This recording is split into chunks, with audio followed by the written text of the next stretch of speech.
A zombie campaign is born when a candidate stops running for office but doesn't close the books on their campaign bank accounts.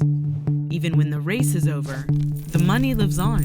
Think of a member of Congress. They've been defeated or they've retired, and their campaign accounts are like zombies. They live forever. Sometimes these accounts just lie around, but very often they become the tools of political maneuvering.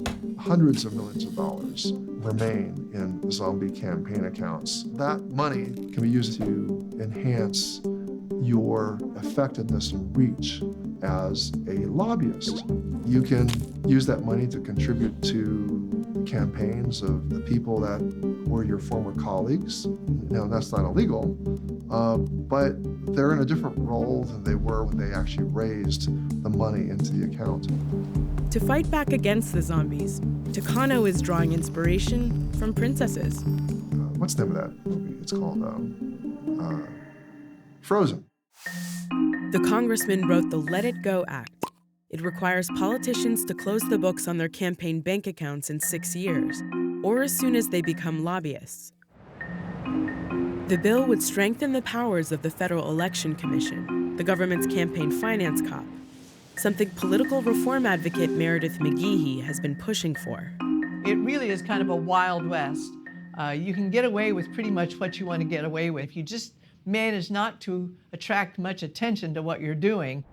The FEC does have rules on how zombie accounts can spend their cash, but plenty of politicians find their way around them. So you have a choice when you leave office. What am I going to do with that money? There is an example of one former member who did give his money to charity, but it turned out to be a charity that he ran, and that charity also turned out to lose its tax-exempt status. That was former Congressman Allen West. A spokesman for West said that, quote, the foundation was closed and residual funds were donated to the University of Tennessee for an annual Minority Cadet ROTC scholarship.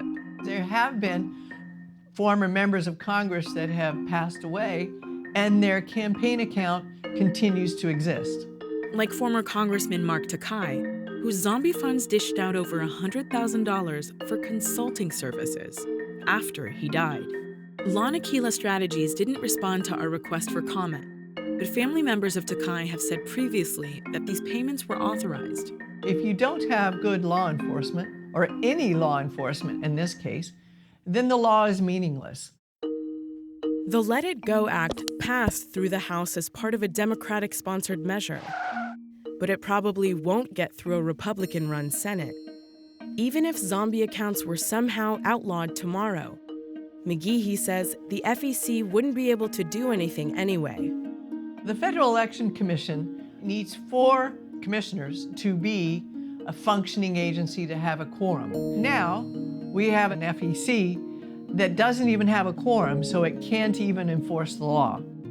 President Trump nominated someone to fill that vacancy, but no one's really sure when that nomination will be voted on in the Senate. It's really not good for the American people, but it's making a lot of politicians pretty happy. So at least for now, zombie accounts will be left free to lurk in the shadows, overlooked and unchecked. That's it for Vice News Tonight Remote. We'll see you tomorrow.